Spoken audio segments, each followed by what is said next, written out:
how do you shift the mindset of the person who tries to neglect and they think that, oh, I'll go and rent the best office, instead of realizing, oh no, you need that money for something completely different? So again, story time. My first desk was a laundry room table. And that was an old laundry room table that we had in one of our, it was probably our first house.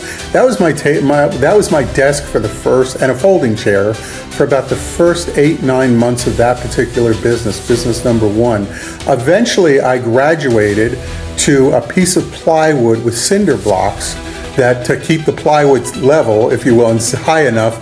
And then I was able to go to a used office furniture store and get a chair, an office chair.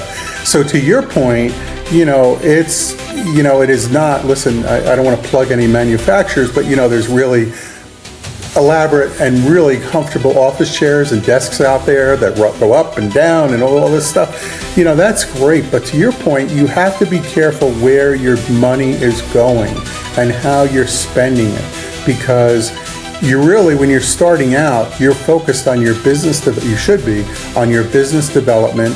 If you've got staff, how do I make sure that, assuming they are the right people, reinvesting in them for training and knowledge.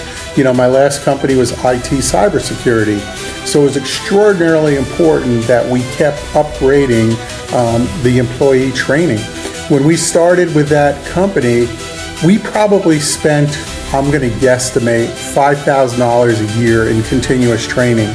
By the time I sold the company, we were spending about, I would say at least $10,000 a month in ongoing training. It was probably more than that, but that number sticks in my head pretty close. We were flying people out to, whether it was Microsoft or Google or wherever, for ongoing training or with other vendors. So, you have to have that mindset too. And in many of my businesses, by the way, that I started, I didn't draw a paycheck for the first 2 years. I had to build a business, and that meant not going out to restaurants, with my wife, not going here, going there. But that's the sacrifice you make when you're starting something and you have a vision, which I'm always going to come back to, the vision of the future. Going back to something else you said earlier about, people and hiring the right people. And, I'll give you another example. Once upon a time, another life experience of mine is I'm a former, or in past life, Division I college soccer coach.